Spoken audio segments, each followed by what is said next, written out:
after about 4, maybe 5 weeks on this, we're going to finally finish up Moses, and we're going to start on something new tonight. Another good example from the scripture that we see, and so we'll get to that in a few minutes. But just simple little overview of what we've been over. Moses' background. We talked about where he came from, what happened. Good character traits that Moses showed. You see in a lot of these that we talked about, you see why Moses was chosen to be the leader, right? He has patience, humility. He's willing to fight for his people. You see the trials he had to go through. This is a lot about what we talked about last week. We started to go through a lot of the trials of Moses as the leader, and then we ended up with the consequences. And the last passage that we read last week, when it talks about the consequences, was in, I believe it was Numbers chapter 12, verses 1 through 12. Got to get back to it. But it was that passage we talked about how he struck the rock. And were those God's instructions during that time? No. So what did God tell him to do? What was he supposed to do in that specific moment right there? He was supposed to speak to it. Let's get back to that text real quick. And as we finish up, we're going to see this whole scenario right here. And then we're going to talk more about it and the consequences to what happened after this. Because we have to see that with every action that we have comes a consequence. And Moses had to learn this the hard way, right? He went through so much as a leader. Now we see where his downfall came in this certain moment right here. So in Numbers chapter 20, verses 1 through 12. Numbers chapter 20, verses 1 through 12. So in verse 1, we see the death of his sister. And the people of Israel, the whole congregation, came into the wilderness of Zin. And in the first month, and the people stayed in Kadesh. And Miriam died there and was buried there. Miriam is Moses' sister. So you have to think, with his sister died, there's some form of grief here. So let's move on to verse 2. Now there was no water for the congregation, and they assembled themselves together against Moses and against Aaron. So we talked about last week, when it rains, it pours. He loses his sister. Now nobody has water. So nobody's drinking right now. And who are they going to complain to? Moses. They all come to Moses, knowing that he still lost a sister, but they don't care. They need water. And the people quarreled with Moses in verse 3 and said, "Would that we had perished when our brothers perished before the Lord? Why have you brought the assembly of the Lord into this wilderness? That we should die here, both we and our cattle." This has to make Moses angry in multiple ways, because not only are they quarreling with him, they're also questioning who? They're also questioning God. So you got to think there's some anger. He's grieving. He has no water. So he is also thirsty, just like them. No difference there. So now he's hearing their complaints, and he's getting blame from them, and he's also knowing that blame is going directly to God, because who brought them there? God did. This was God's plan here. So now they're all arguing about what God did, not even knowing it. And in verse 5, and it says, "Why have you made us come up out of Egypt to bring us to this evil place? It is no place for grain or figs or vines or pomegranates, and there is no water to drink." Then Moses and Aaron went from the presence of the assembly to the entrance of the tent of meeting and fell on their faces. And the glory of the Lord appeared to them. And the Lord spoke to Moses, saying, "Take the staff and assemble the congregation, you and Aaron your brother, and tell the rock before their eyes to yield its water. So you shall bring water out of the rock for them and give drink to the congregation for their cattle." So what is he saying in verse 8 for Moses to do? What was that? Provide water for them. He's telling them how to provide water for them. Right? They're thirsty, so he's saying, what you need to do is tell the rock before their eyes to yield its water.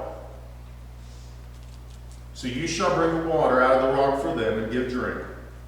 And so verse 9, and Moses took the staff from before the Lord as he commanded him. So he's off to a good start. He takes the staff as the Lord commanded him. And then all goes downhill. Verse 10, then Moses and Aaron gathered the assembly together before the rock. And he said to them, hear now, you rebels, shall we bring water for you out of this rock? And Moses lifted up his hand and struck the rock with the staff twice. And water came out abundantly, and the congregation drank and their livestock.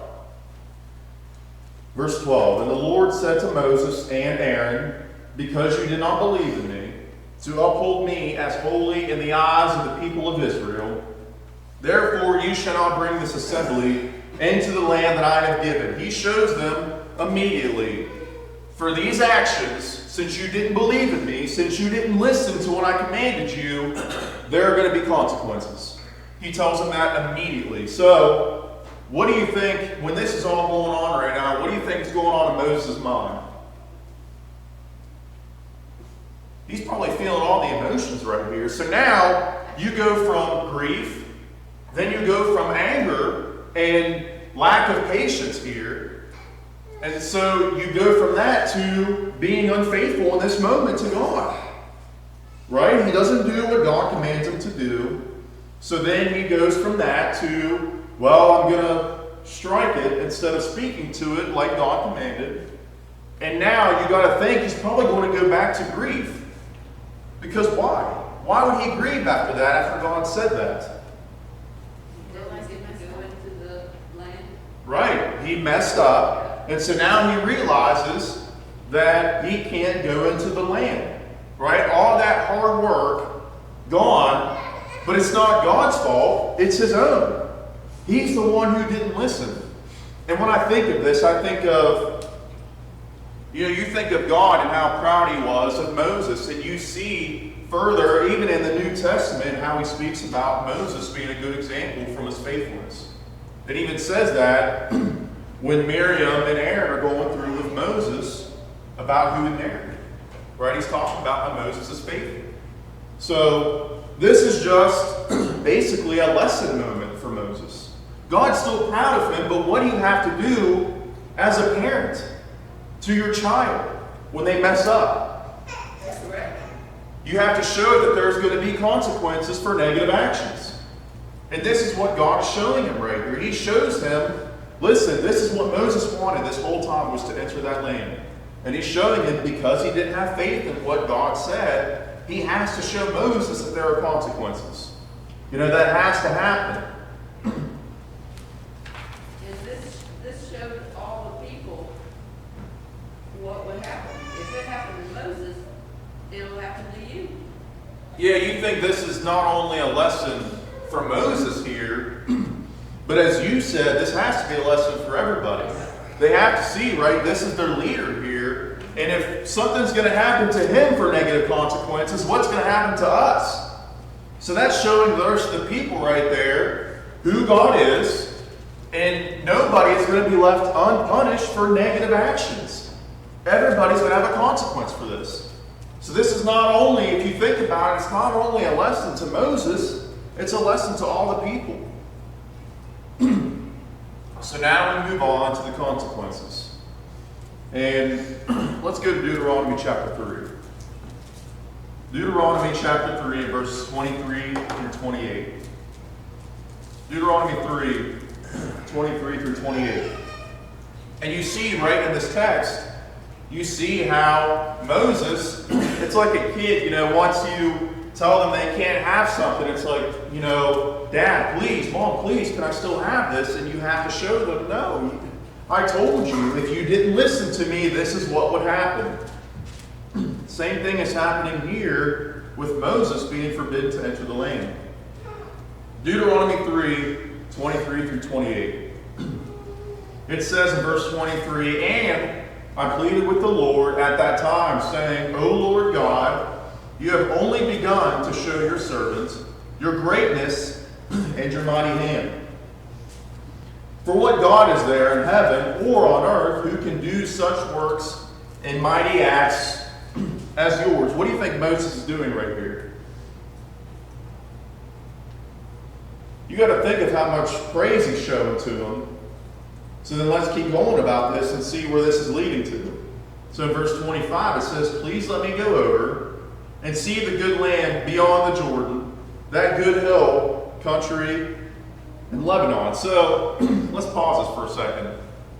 Not saying this is what he's doing, but when you think of this, it's like he's trying to tell God how mighty he is, and then go straight to, so can I go? You know, have you ever tried to do that with a parent? You try to butter them up a little bit, and maybe they'll let you have that piece of ice cream. Maybe they'll let you go to that fun place you wanted to go to. But first, before you do that, you got to butter them up. You got to say something that's going to make them feel good, right? Not saying that this is what Moses is doing, but when you look at how much he's praising him, then right after that, his next action, it's just kind of funny where his next question's leading to. So he's trying to ask him, hey, please let me go over, please. I just want to see the land.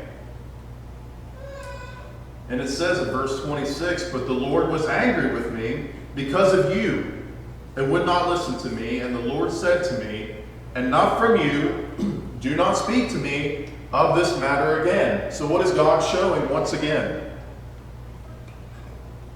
His power.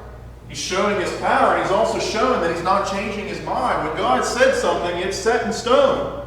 When he tells Moses, you're not entering the land, he means, Moses, you're not entering the land. You can't even go over and look at it. Right. Yeah, so stop asking. Yeah. Stop asking. It's that plain and simple. So in verse 27 it says, go up to the top of Pisgah and lift up your eyes westward and northward and southward and eastward. And look at it with your eyes, for you shall not go over this Jordan. But charge Joshua and encourage and strengthen him, for he shall go over at the head of this people. And you shall put them in possession of the land that you shall see. So what is he saying now at the end of this text? Moses might not enter, but is he going to be able to see it? Yes. He's at least going to be able to look at it. Yeah. You see that at the end of this text, right? He's talking about, lift up your eyes and look at it with your eyes, but you still can't enter, right? Whatever God said has to be set in stone, right? When he tells him he can't enter, that means he can't enter. But he never said you can't look, and that's what this text is saying. So what's the next order of business? Go pass the torch to Joshua. Right, you have to pass the torch. Now that you're not going to enter the land, now that you're not going to lead them into the land, they still need a leader. Yeah, and Aaron didn't even get it. Right, Aaron didn't get it because of his actions, right? He showed, and we read about Aaron last week with the golden calf, about how that was all him.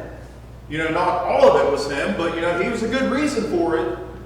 And so he knows that even Moses' brother isn't fit to lead them. So now he's passing the torch to Joshua and encourage and strengthen him. So you have to see a lot of strength here in Moses. Because not only is he not allowed to enter, but he's also trying to encourage the next person who's supposed to lead them.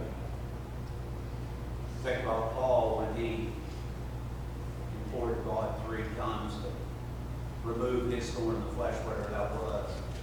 And Jesus said, my grace is sufficient today. There's humility that comes from affliction sometimes. But he didn't stop serving God. Maybe sometimes today, a person, we may pray about something, we don't get the answer with one. We may tend to get mad at God and quit. But we can see in the minute in the Bible, in spite of not getting what they pleaded for, they didn't turn back. Right, and that's a good lesson. That are we always going to get what we want?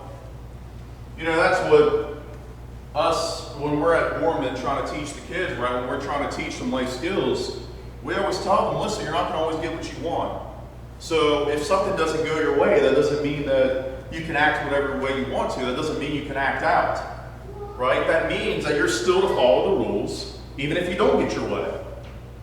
So that's what God is saying to Moses here. You're not going to be able to enter the land, but I still have a task for you to do, right? So leave it behind. Stop asking. You're not going to enter. You know, his mind was already made up. So now what I need you to do, and he tells him what he needs him to do next. He needs to encourage the next leader to go through. And it's still just as important as a task, right? Because you're talking about the guy who's actually going to lead them into the land that was promised. That's still just as important. So Moses still has a very important task ahead of him. He is now trying to talk with the next leader who's going to be ahead of God's people trying to enter the land. Here's what I want us to appreciate. Let's go to Deuteronomy chapter 4. When we talk about not everybody always getting what you want, and sometimes that can be a little frustrating. But let's look at what Moses does next in Deuteronomy chapter 4, verses 1 through 2.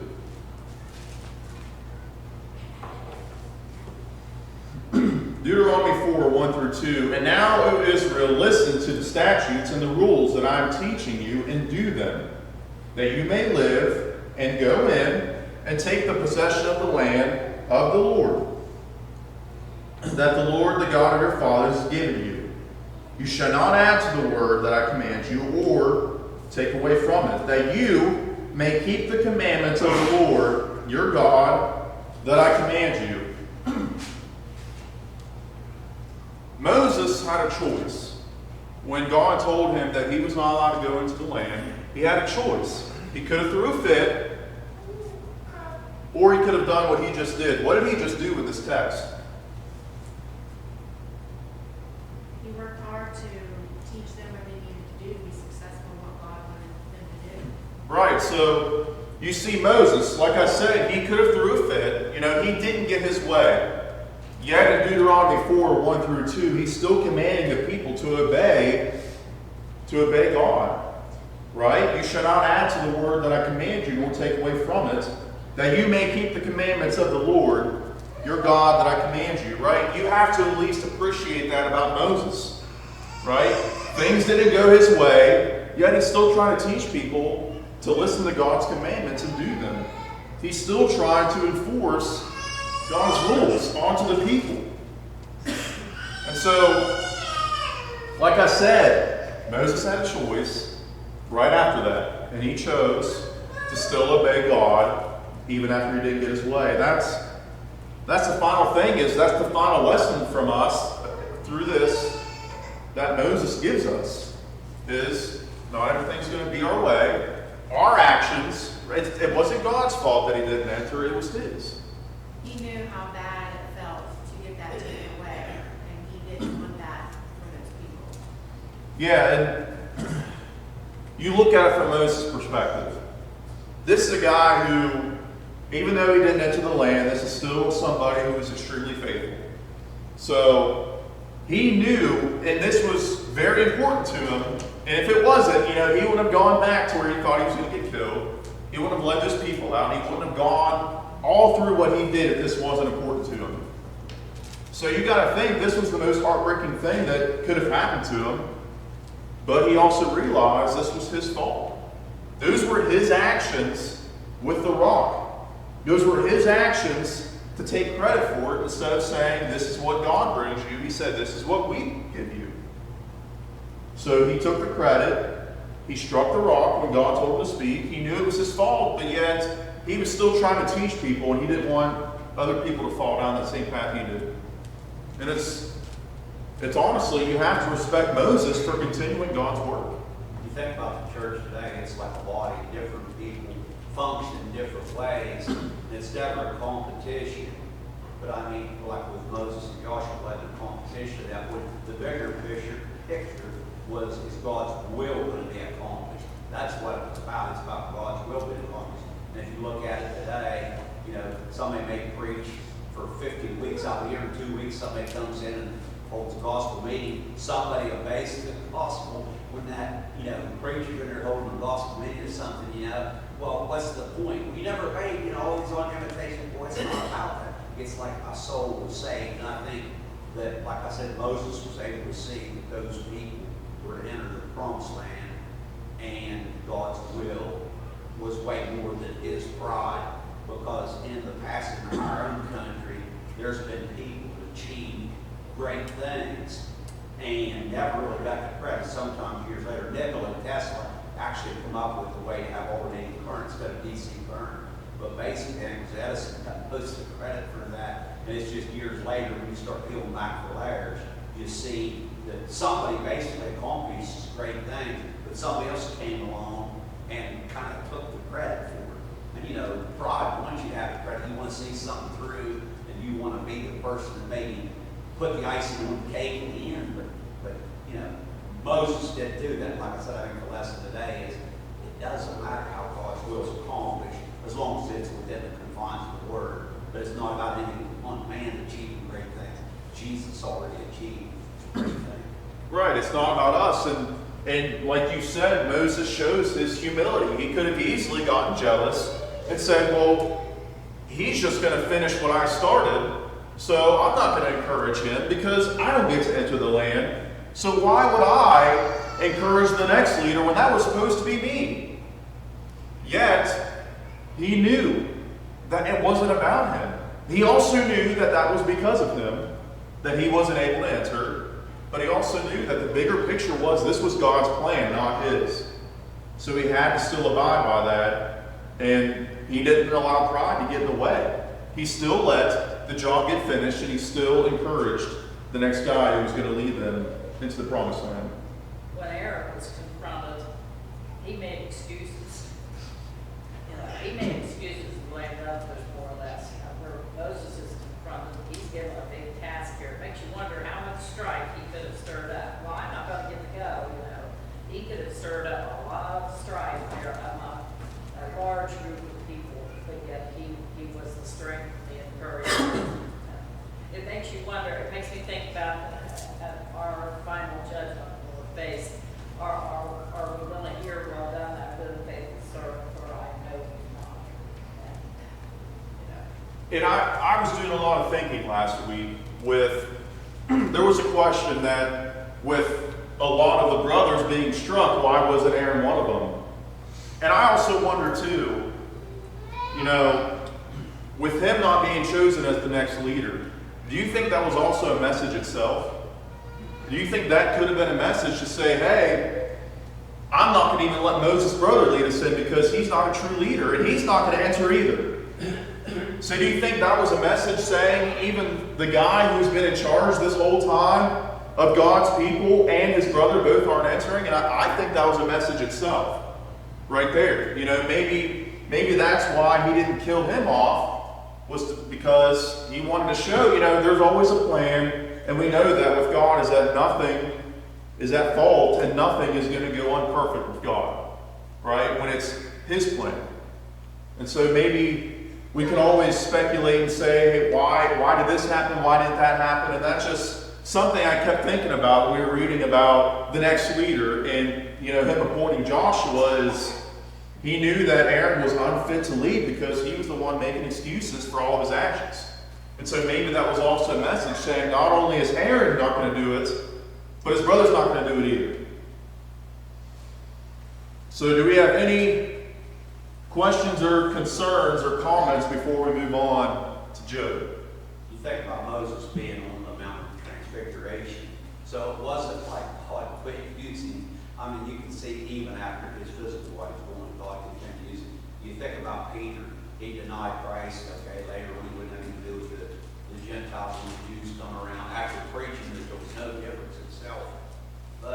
And then Jesus, the resurrected Christ, said, tell the apostles and Peter. He said, and Peter, you send this message to them. So the point is, we don't want to sin. Sometimes we do.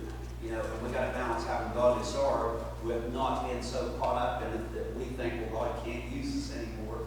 Got to bring all these things into our mind, I guess, to say, because we can be, so overtaken over our failures, that it can almost make us want to give up. But for the right heart, there's grace and there's a way back to God. And, and we got to balance. We got to balance all those things. And Paul wrote the letter, to Corinth, said you withdraw from this man that has his father's wife. The second letter, I believe, was referring to that same guy, said, he apparently repented. And he said, now you comfort and love him, lest he's overtaken in too much sorrow. So all these components has to be in our mind. Is how we look at our own failures and our own repentance, and even somebody else that fails and they come back, how we're to treat those. And I guess sure is good. God can still use it sometimes after we fail in that. Right, and perfect example is Moses here. Even after that failure, he was still used. Right? He knew what he did. He was forgiven of that, and God still allowed him to look in on the land, but he still had use for him after that. So that's honestly a lesson in itself as well. It's sometimes we mess up, but we know that God is a forgiving God, and maybe that's why we need to focus harder and see, okay, this is what I did, but how can I still be of best assistance to the Heavenly Father? We can still do that for the rest of our lives. If something does happen, we have to realize, okay, I'm a little imperfect. I messed up here. How am I going to put that behind me and still become the best child of God I can be? There's still a job to be done until that second coming comes. So let's move on to Job. When we think of Job, there's a lot of lessons here too. And this is mentally the strongest person I've seen. Of course, not outside of Jesus. In the scripture, outside of Jesus, this is the strongest mentally earthly character I've seen because of what he had to go through, yet still at the end of the day, he was still worshiping. And so let's look at the life of Job here in this text. And obviously we have to start, when we look at Job, we got to start in chapter 1, the basics. So let's go to Job chapter 1, verse 1. Job chapter 1, verse 1.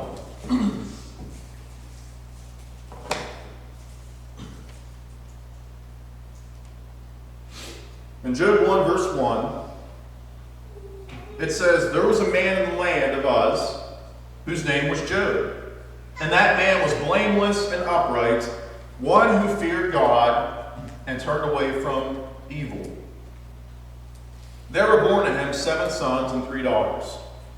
He possessed 7,000 sheep, 3,000 camels, 500 yoke of oxen, and 500 female donkeys, and many, very many servants, so that this man was the greatest of all people of the East." Let's pause for a second. What is, just in that text right there that we just read, what are some things that we know about Job right off the bat? Spiritual, wealthy man. He was a very wealthy man, but he was also blameless, upright, and feared God. Do we always put those two together? No, there is very rare that we see somebody who is this rich, yet is still trying to turn away from evil and trying to fears God, and is trying to be blameless and upright. And we see, how many people in here have a